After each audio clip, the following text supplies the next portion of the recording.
Happy Thursday, everyone. We're so glad you're all with us. And also so glad to have our friend Clarinetist J.C. Barker with us as our guest. He's an extraordinarily talented clarinetist whom we are just so fortunate to have in our lives. He's originally from Hattiesburg. He's a Mississippian, where he excelled from a very early age on clarinet, and wasn't long before he left the state and made his way to New York City, where he went to the Juilliard School. I first came to know JC in what was the early 2000s when he was a chamber musician and a teacher at the Bayview Music Festival.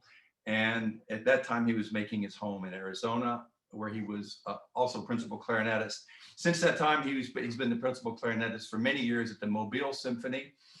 And he's made his way over really to the management side. From the beginning, JC's brilliance and natural leadership skills, but also the passion that he has for just about everything in his life. All those seemed inevitably, not unlike our own Michael Beatty, to lead him to wear two hats, to not only be a musician and artist, but also to get on the management side of the orchestras. And we're glad that we have him. He was the executive director of the Mobile Symphony for a number of years, and now he has just begun this past summer a position as executive director of the Delaware Symphony Orchestra, which is now his principal position and where he now resides. So, JC, welcome.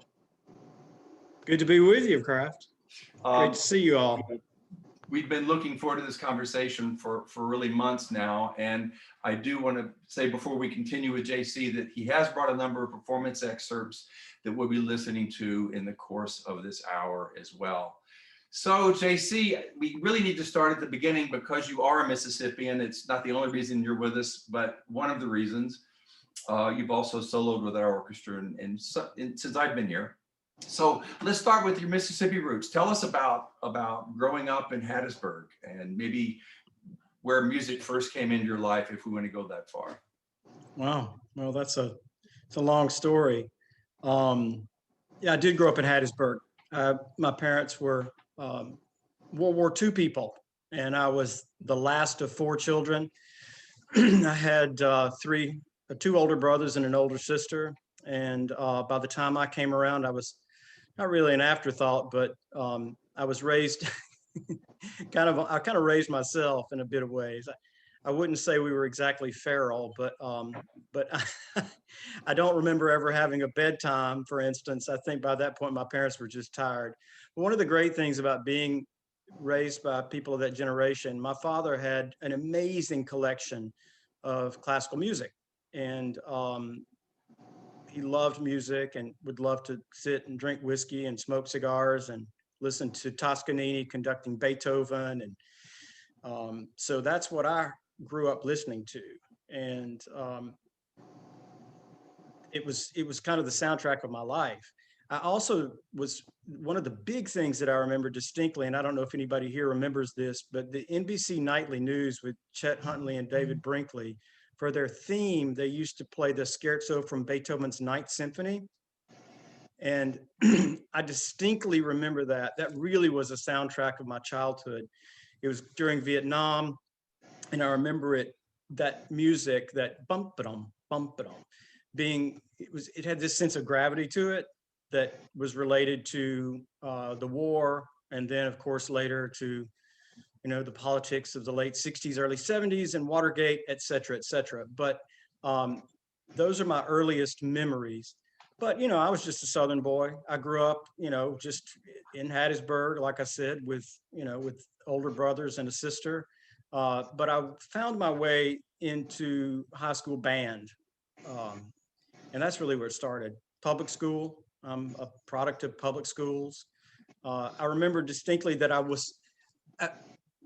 I didn't sign up for band at the beginning of 7th grade.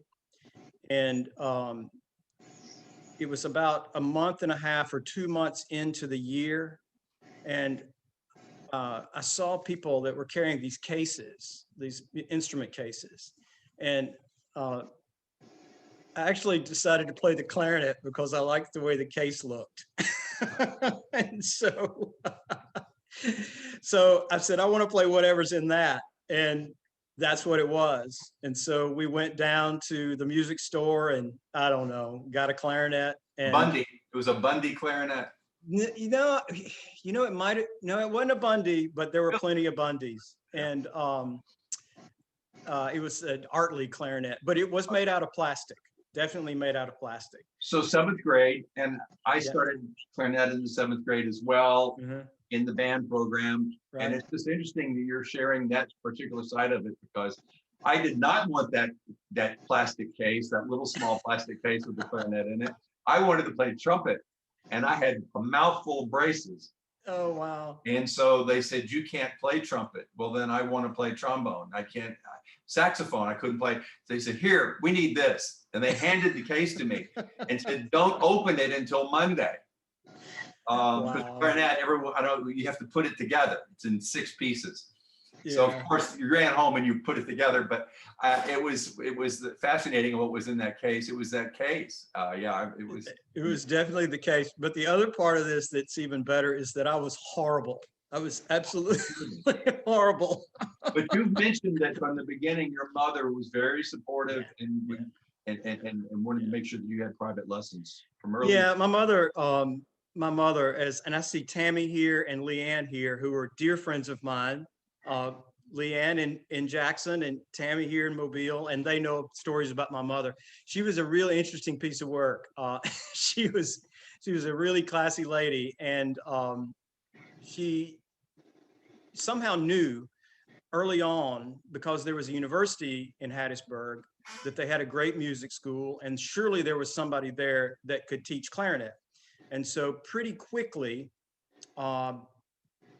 I ended up studying with the clarinet teacher at the university. So I think I kind of prattled along for about 9 months, and I was just absolutely horrible. And I think the summer after that 7th grade year, my mother said, let's get you to the university. And sure enough, I wound up in the hands of an amazing man who really devoted his life to me. It was amazing. Well, it's always interesting to see how a Southerner gets to New York. Is that where Juilliard, did that lead naturally to Juilliard? How did Juilliard in New York come about? A little bit. So Wilbur Moreland was my teacher at Southern Mississippi, and his teacher had been a famous clarinet teacher named Leon Rushinoff. And Mr. Rushinoff lived in New York, and he was one of the great clarinet teachers. He was a legend.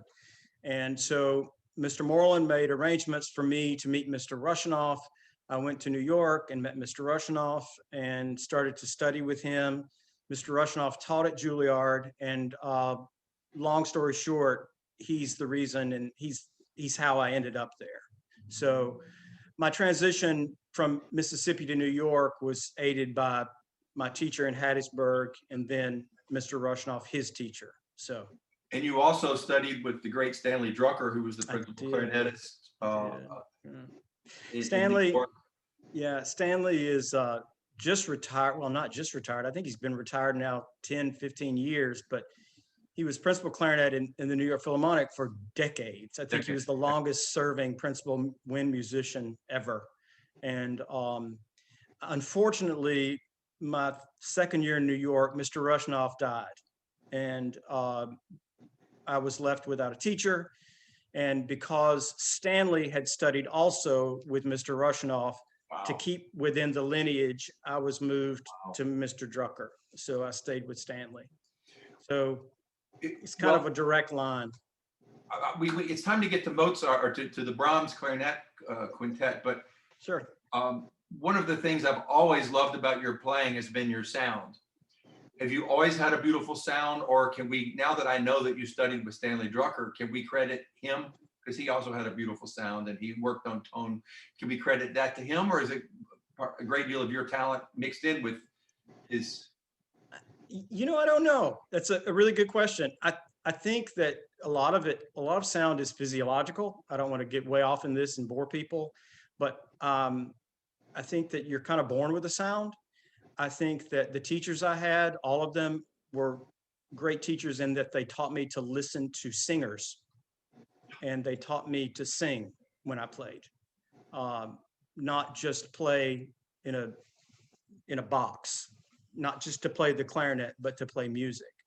And not that I was emulating a human voice by any means, but I think that's what was behind my airflow and my idea about the way that I, you know, produced sound in the lines. So maybe some. Any wind player is closer to, of course, the voice than let's say string players. And the clarinet being a soprano instrument with the flute and the oboe, we're one of the ones, we're really kind of close to the closest, I suppose, to that. So the Italians certainly thought the clarinet is the closest to the voice. Bellini Really? and Rossini, yeah, they often wrote about it. That's why you hear so many of those wonderful arias by Bellini opening up with clarinet solos, because they considered, well, so that's another world that I live in. But as a clarinetist, I took note of that when I learned it later on in my life. Well, look, we do want to move ahead, and I think Brooke is ready.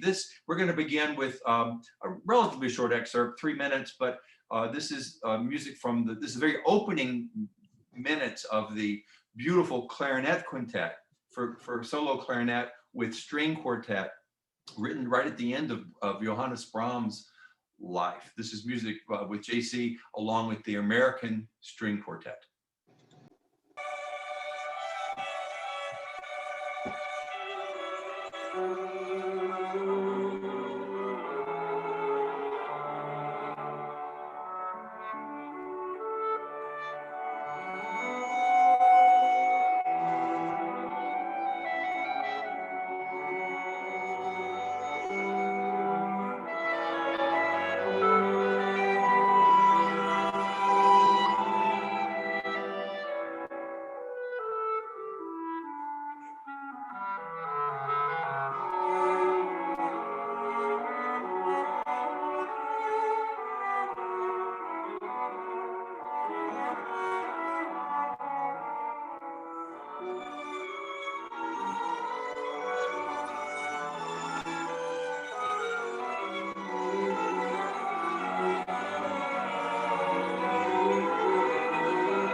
Music by Johannes Brahms. That's his clarinet quintet, written right at the very end of his life, along with 2 sonatas he wrote for the clarinet and piano. We have some extraordinary music written for the clarinet, and of course chamber music there. JC, do you have a first love if you have to choose between chamber music and orchestral music? Yeah, it depends on what it is.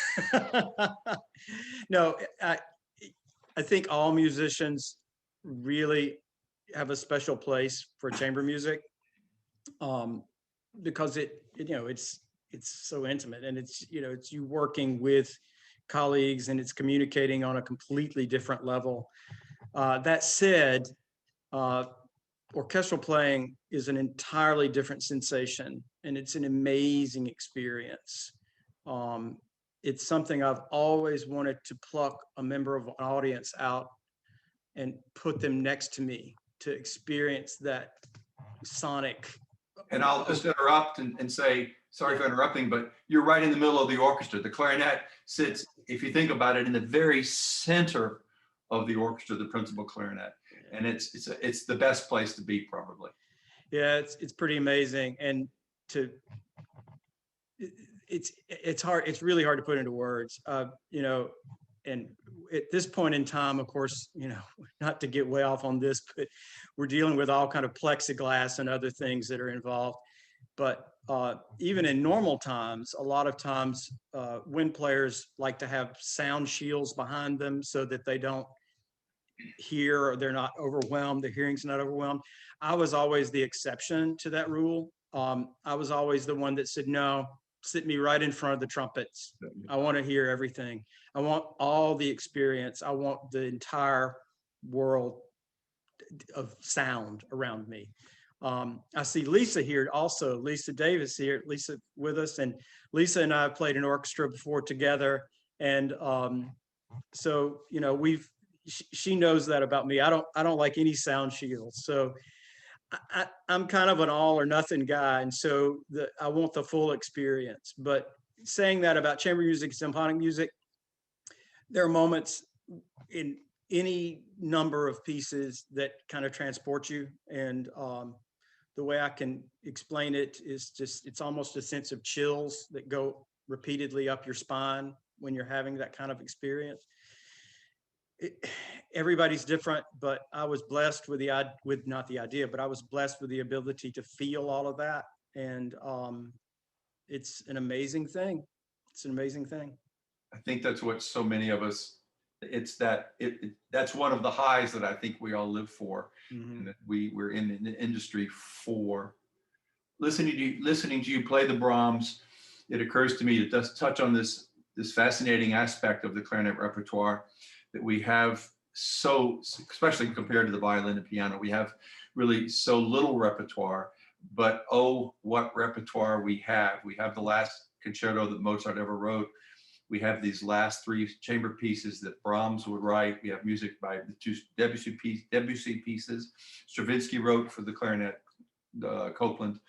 I got to ask, do you have any thoughts on that, and what it's like to return to this small body of repertoire, but just this extraordinary body of repertoire in the course of your career? It touches on an interesting point, because as we probably will talk a little later, I've had a little bit of shift in my career over the past several months. And one of the things that I would tell my family and friends about the idea that I was, moving kind of in a different direction. And they would say, well, aren't you going to miss playing all the time? And I've said to them, you know what, I will, but the truth of the matter is that I've played all the good songs. I've been really fortunate to play the Mozart with you and Mississippi Symphony and with others many times. And I've been fortunate to play the Copland, which we'll hear in a minute, and the Debussy Rhapsody you mentioned, and of course, all the Brahms works, all of them many times. And, I look forward to doing more of that in the future, maybe not quite as much more, but I'm not lacking in experiences that I've had in my life with great music. And but no, we're lucky in that way, and that we have a smaller pool of music to draw from. But the one good thing is that if you're lucky, you get to play all of it. So well, and you're a young man still. We're still young men, and we don't know where we'll be in 10 years. And it may be 10 years before you come back around to some of this repertoire, but you know, the intervening years, the work that you do in Delaware, the work that we're doing right now, hold the arts together through this period. These things change us, and it's going to make it'll be a whole new experience coming back to Brahms after that. Well, we mentioned the Mozart, and indeed you were here. It's hard to believe it was 2006 that you were here to be a soloist with us on the Mozart Clarinet Concerto. Brooke, I think, is again ready, and we're going to play the opening part of the Adagio, the beautiful second movement of Mozart's Clarinet Concerto. Here's J.C. Barker with the orchestra.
it's always difficult to find a place to stop Mozart, and we need to pull away. That's the opening, not a little bit more than the first half of the second movement of the Mozart Clarinet Concerto, with J.C. playing with the Mississippi Symphony 15 years ago now. And I remember J.C.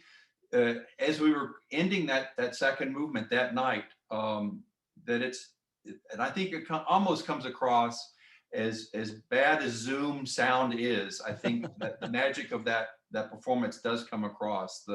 It was particularly slow tempo, and you just sustained it beautifully. Speaking of singing, of course, that's what that is. It's a beautiful aria, and it was just an extraordinary night with you.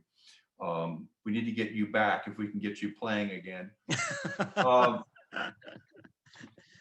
You have such an interesting life now. We've touched on it several times, with one foot on the artistic side, and now the other on the administrative side, including your work in Mobile these last number of years. And it has to give you some perspective, some unique perspectives on the industry right now, certainly where we are, and perhaps more importantly for the next year or two, the next decade, really, because we're going to be in this now, you and I, the next decade, I hope, where we're headed. Thoughts about any of those perspectives that you have now from your unique place as a clarinetist, as an artist, but sitting in the administrative chair? Well, it's been a world. These two things I've straddled for some time now. I'm a gregarious person. I like people. I like to be with people. And I think that's probably what led me down this path of administration and all of those things. In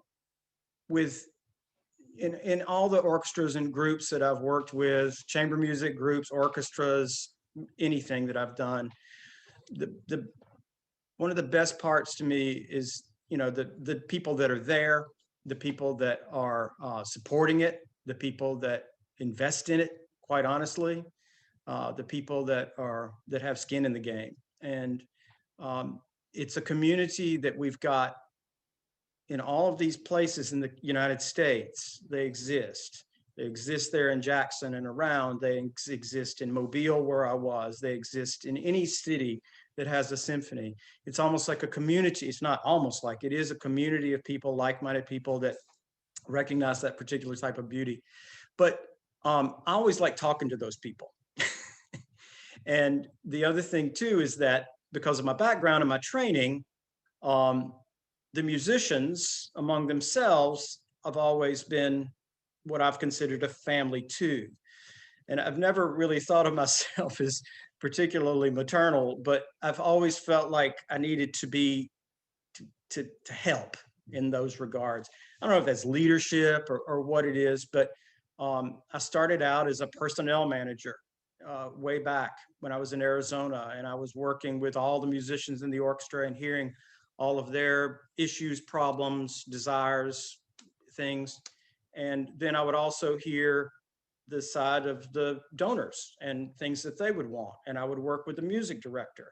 And so it's like a circus in a way. It's all of these different components.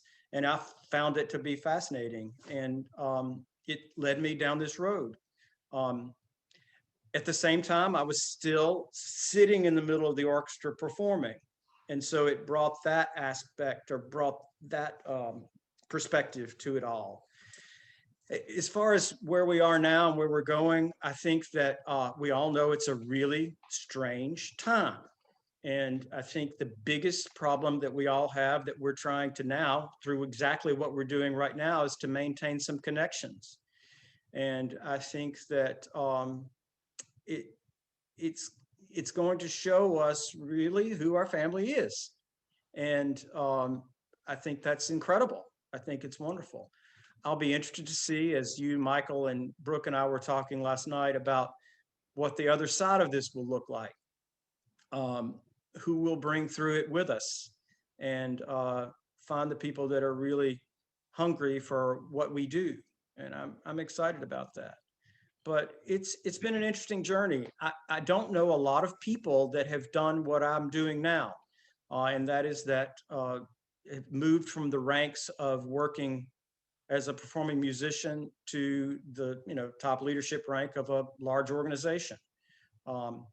I will say a plug because we're in close company here, but I think it's always great when you have musicians that are in those roles, because as you know, you've got Michael in his role there, and of course he's a brilliant musician. So I think that it's good to have musicians that are in the top roles in orchestras all across the country, and they can have that perspective of what it's like to be a performing musician and also understand what it takes to create this community we've talked about and to create the foundation that we have to keep it going. So, it's odd. Every community is different during COVID. Right now in Delaware, I will say that the reaction to the pandemic is a lot different than it is in a lot of parts of the country. The Northeast, of course, was ravaged early on. And so there's still a lot of people that are very scared. So we'll see coming out, get ourselves vaccinated, coming out into the next season.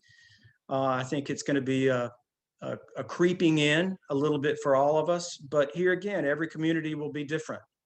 And so we have to be nimble and we have to be able to think on our feet. And for an old man like me, sometimes that's hard. Well, I think COVID in many ways is a reboot for all of society. And we all know all the countless ways that that's true. Yeah. And I think it's also been something of a reality check. My guess is that the literature and the film and the movies and the new music that's going to come out in the next few years are going to be pretty real. Right. There's going to be a lot of relevance to it. I think it's going to reflect a lot of reality. I don't think we're going to be looking for fantasy. We're looking for fantasy right now to get through it. Right.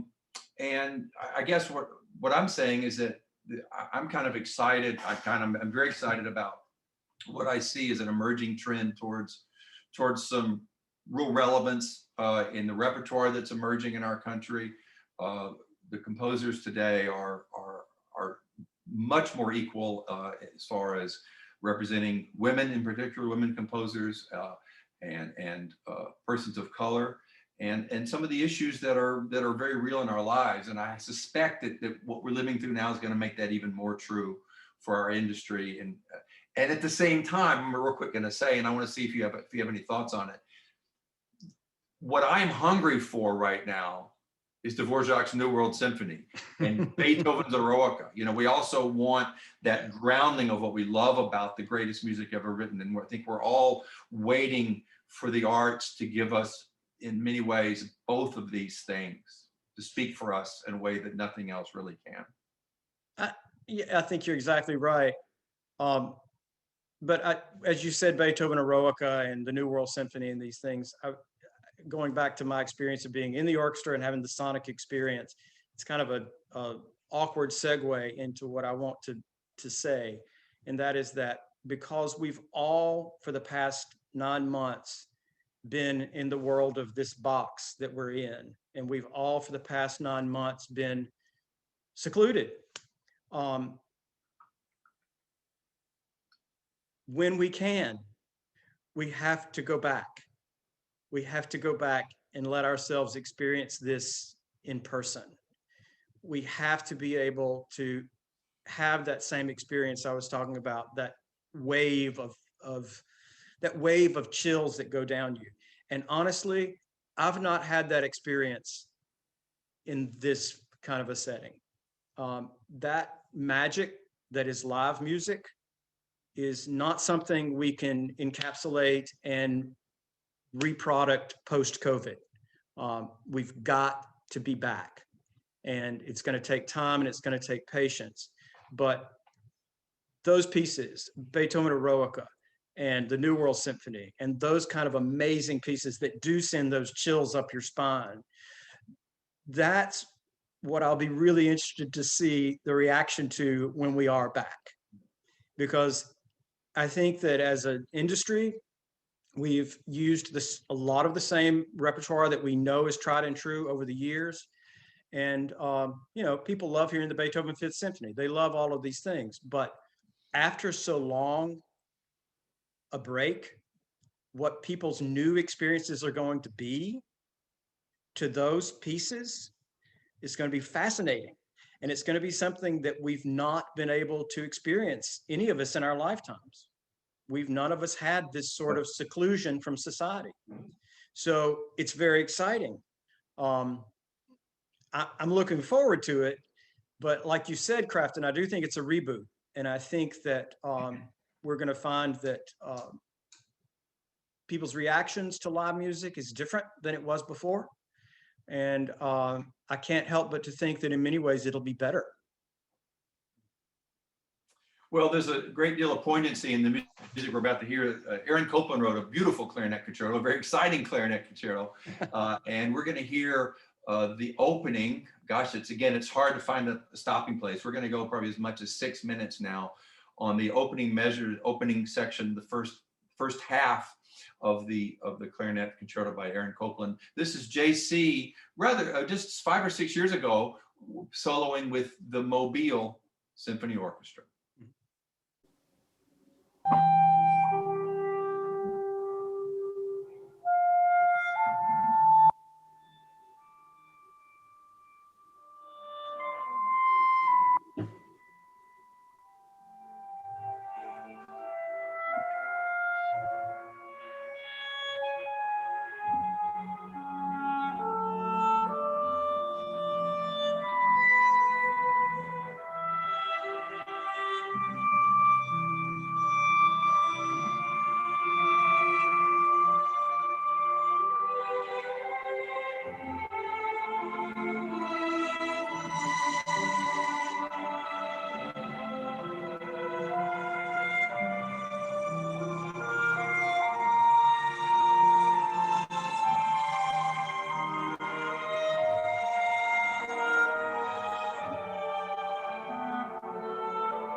That's the opening 6 minutes of the Copeland Clarinet Concerto, and we're going to return to that music in just a minute. I'm just going to ask, really, I would want to get the questions and answers if we have any. Maybe open the floor if that's something we should do. But one quick question before we listen to the livelier part of the Copeland. JC, you're just such a passionate person. You've mentioned one of your strengths is your depth of feeling, being able to feel things, something we know about you. Another one is that you are passionate. You embrace people, you embrace ideas, you embrace whatever conversation you're having, even if it's on Dolphin Street with a beer in your hand in Mobile, like you and I've done. Tell us about what you're most passionate about, what you're most interested in right now as you look at the next year, especially maybe at your work there in Delaware. Maybe what aspects of your job there that you really most want to focus in on. Take any part of that. Wow, that's hard. No, sorry. No, it's okay. It's hard, but it's an important one, because this period we're in right now requires an enormous amount of layered thought. Every city and every situation is different. And as far as passion right this minute and right now, I know that where I am in this new community, most of what I'm having to devote my passions to, or my energies to, are being empathetic. And this is not a COVID talk. I know we wanted to talk about music and passions, but the truth of the matter is, this is just what I want. This is where I'm headed. I really was hoping you would address whatever came to your mind. So thank you. Yeah, I think that one of the things I've determined here, because listen, until March I was in the South. It's no secret that different regions of the country have different reactions to this pandemic. But one of the things I discovered is that every individual on the face of the earth right now has a relationship with the coronavirus of some sort. They have a relationship with it.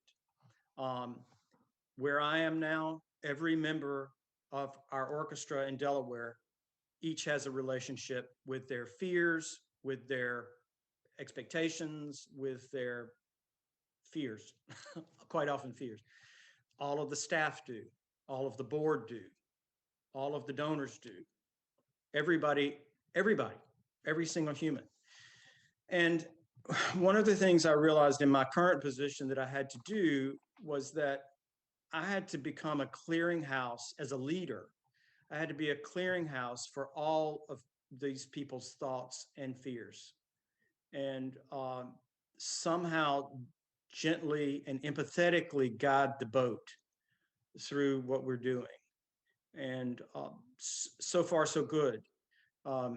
It's when you're leading an organization, a performing arts organization, during this, none of us in March knew what we were going to do. It's changed every week, sometimes every day, every hour. We make plans, we change plans, we announce, we retract. We have to do all kind of things this year that we've never done before. But at the base of all of that, for me, is that I have to remember that everybody's relationship is valid. All of these relationships with COVID and the pandemic are valid. Nobody is wrong, and quite often nobody is right either, but nobody is wrong. The person that says to me, I'm never going anywhere again, I'm scared to death, that's their reality, and that is valid. It's not the place of any leader, I think, to say, you're crazy, or no, you can't. I think empathy is one of the great things that I hope comes out of this. In the middle of the pandemic, we've had all of the other things in this country that have happened the events of June, this interesting time we've just had in Washington. It's all going to be an interesting thing to come out of and see where we are. But there's been so much incredible upheaval in everyone's lives over the past 9 months, that if you're leading, if you're in any kind of position, if you're an artist, if you're not empathetic, you're missing the point. It's all about empathy and how we produce music and what it looks like out of our new selves is going to be a very exciting thing. Well, thank you for that. I would just love to continue this conversation. We're nearing the bottom of the hour now. I do want to play a little bit of the Copeland. I want to thank you for this conversation. Why don't we close our segment, you and I, with this transition really to the livelier part of the Copeland, as I said before. And then Brooke, we're going to hand it over to you for any questions that may have come up in the chat in the meantime, and to moderate whatever we do from here to the end. So here now to close out our conversation, our formal conversation, is the transition really from the music, much of the music that you were just hearing, transition to the livelier second movement, so-called the finale of the Clarinet Concerto by Aaron Copland.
Thank you so much, J.C. This has been a really fantastic evening with you, some wonderful music, and it's been so nice to hear what all you have to share with us. I really appreciate that you talked about maintaining connections, which is, of course, our goal here with these happy hours.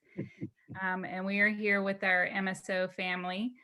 We have another happy hour coming up February 11th. We'd love to see you all then. And I think we have just a couple of minutes. We're almost at the edge of our hour, but we have time for another question or two, if anyone has one.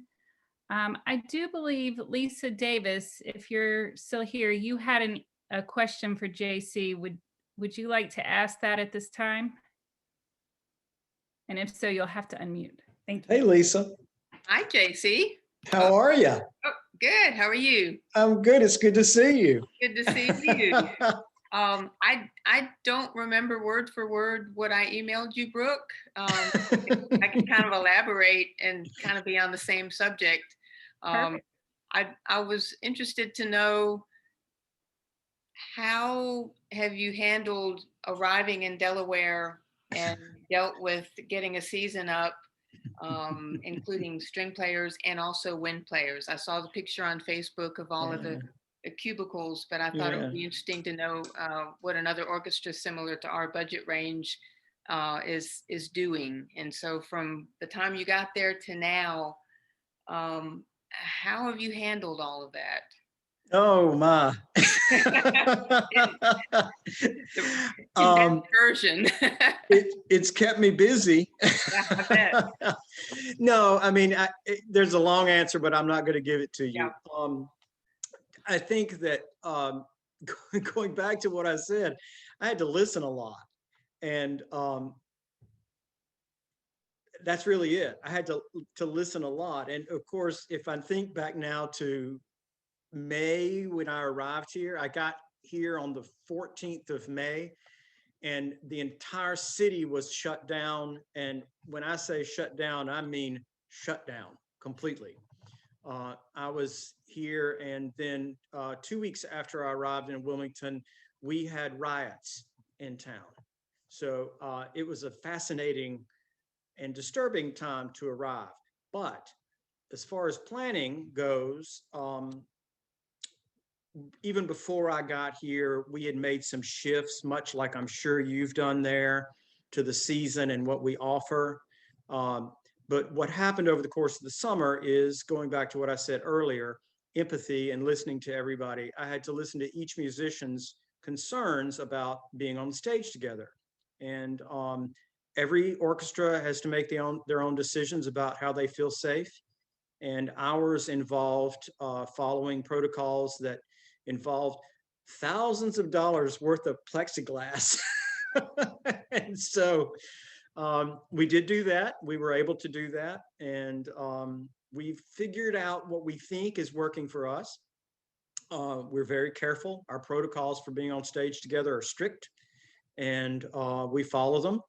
But it's not without some trepidation that I don't go into every single gathering that we have, because feeling responsible for gathering people together these days is overwhelming.